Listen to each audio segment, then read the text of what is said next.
అందరికీ నమస్కారం. నిన్న అహ్మదాబాద్లో ఒక విషాదకరమైన సంఘటన చోటు చేసుకుంది. 242 మంది ప్రయాణికులున్న ఒక ఎయిర్ ఇండియా ఫ్లైట్ క్రాష్ అయింది.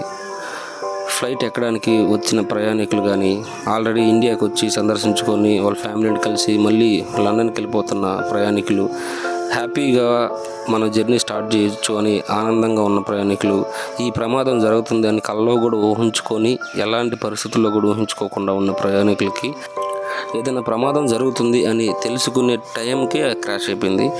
242 మందిలో ఏ ఒక్కరూ మిగలకుండా అందరూ చనిపోయారు. అలాగే ఈ ఫ్లైట్ క్రాష్ అవుతూనే పక్కనే ఉన్న మెడికల్ కాలేజ్ మీద పడిపోయింది.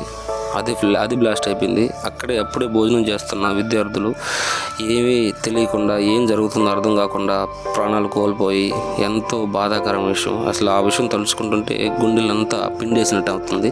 242 మంది ప్రయాణికులు చనిపోవడంతో పాటు అక్కడే పక్కనే ఉన్న మెడికల్ కాలేజ్ కూడా స్మాష్ అయిపోవడం, అక్కడే ఉన్న విద్యార్థులు ఎంతోమంది, 100 మందికి పైగా చాలామంది విద్యార్థులు కూడా చనిపోవడం సీసీ కెమెరాల్లో రికార్డ్ అయ్యింది. అది తలుచుకుంటే, అది చూస్తే, ఆ చిత్రాలు చూస్తున్న ఆ ప్రమాదాన్ని గురించి తలుచుకున్నా కూడా చాలా బాధాకరంగా ఉంది. ఇప్పుడు ఈ ప్రమాదానికి కానీ, లేకపోతే ఈ విషాదానికి కానీ, ఈ విపత్తుకు కానీ ఎవరు బాధ్యత వహిస్తారు? ఈ 242 మంది కుటుంబాల తల్లిదండ్రుల పరిస్థితి ఏంది? వాటి గురించి తలుచుకుంటూ ఉంటే చాలా బాధేస్తుంది నిజంగా. దాన్ని ఎవరు నివృత్తి చేయలేరు, దానికి భర్తీ చేయలేరు.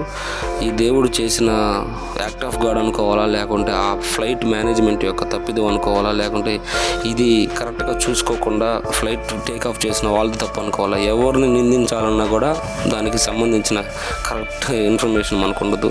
ఫ్లైట్ క్రాష్ అవ్వడం మాత్రం ఇప్పుడు దాకా భారతదేశంలో ఇలాంటి విపత్తు చాలా అరుదుగా జరుగుతుంది. ఇలాంటి విపత్తు ఇప్పుడు దాకా జరగలేదు. ఈ చనిపోయిన ప్రతి కుటుంబం ఒక వ్యక్తికి నేను ప్రగాఢ సానుభూతి తెలియజేస్తున్నాను. అంతకు మించి మనం ఇంకేం చేయలేం, కానీ వాళ్ళ కన్నీరు మాత్రం మనం తోడలేం.